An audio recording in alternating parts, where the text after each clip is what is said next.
সে paste খেত, তাকে পানি খেতে দিত না এবং সর্বোচ্চ সারা শীতে তাকে কোনো কাপড়ও গায়ে দেয় নেই।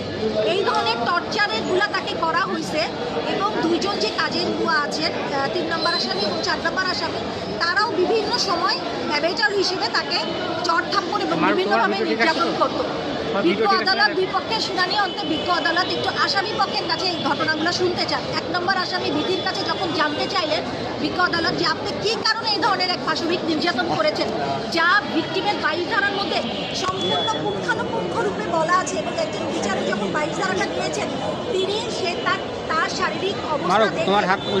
শারীরিক অবস্থা দেখে সে কীভাবে চিহ্নগুলো আছে আঘাতের সেই বর্ণনাটাও তো 22 ধারায় দিয়েছেন। সেই হিসেবে যখন বিজ্ঞ আদালত 1 নম্বর আসামি বিধিকে জিজ্ঞেস করে তখন বিধি বলে আমি তো সুস্থ অবস্থায় নিয়েছি, আমার কাছে সুস্থ ছিল,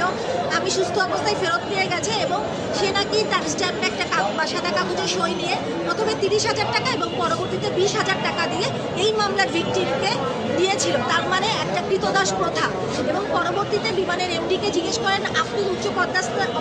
পর্যায়ে থেকে আপনি এত বড় কর্মকর্তা হয়ে কিভাবে আপনার বাসায় এই ধরনের নির্যাতন হতো। সেও একইভাবে তার স্ত্রীর সহযোগিতায় সহমর্মিতায় কথা বলে যে আমার একটা নির্যাতন ছিল মাথায়, আর কোনো নির্যাতন ছিল না, তারা শুধুমাত্র মাথা বা চোখে নির্যাতন হয়েছে। এই ধরনের ঘটনা বলছে গরম খুন্তি দিয়ে ছেঁকা দেওয়ার বিষয়গুলো পুরোটাই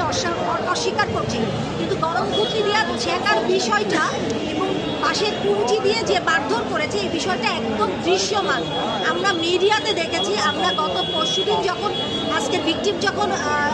বিজ্ঞ আদালতে জবানবন্দি দিতে আসছে আমরা তখন কিন্তু সবাই দেখেছি তার গায়ে কম বেশি যে তার গায়ে কী ধরনের দগ্ধ নির্যাতনের চিহ্ন আছে। সেই অবস্থায় আদালত সন্তুষ্ট হয়ে উভয় পক্ষের শুনানি অন্তে এবং বিশেষ করে আসামি পক্ষের সাথে কথা বলে 1 নম্বর আসামি বিধি তাকে 7 দিনের রিমান্ড শুনানি মঞ্জুর করেছেন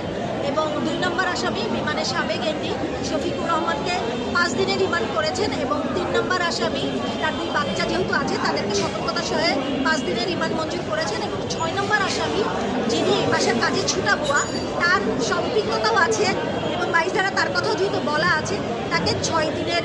আসামি 6 দিনের রিমান্ড মঞ্জুর করেছে। বিজ্ঞ আদালত সর্বমোট 10 দিনের তদন্তকারীকে সময় দিয়েছে। আমরা জানি জাতীয় ইলেকশন সামনে, সেই পরিপ্রেক্ষিতে তার বাইরে তিনি যেন সতর্কতার সাথে হাইকোর্টের নির্দেশ মোতাবেক মেনে এই মামলার রিমান্ড শুনানি। আচ্ছা আপা,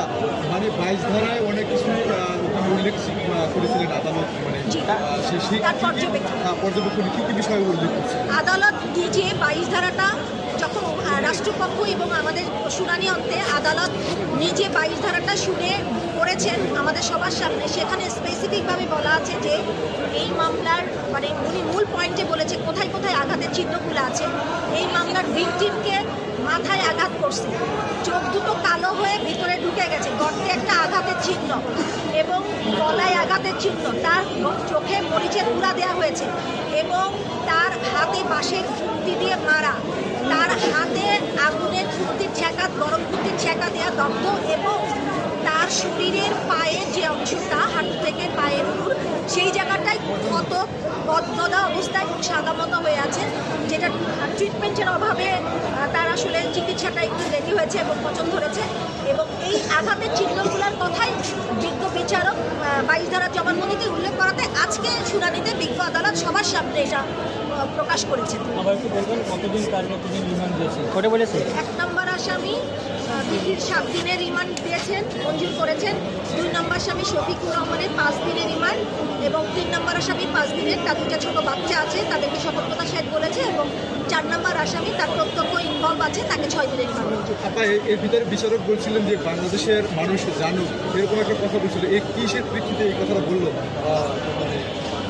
বিচারটা এই ঘটনা সম্পর্কে আসলে আমরাই বলেছি যে আমরা যারা ছিলাম উপস্থিত আদালতে আমরা বলেছি যে একটা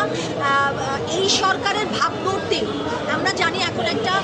সরকার যাচ্ছে, এই সরকারের একটা উচ্চ পর্যায়ের কর্মকর্তা সে যদি এই ধরনের টর্চার করে যা আমাদের দেশ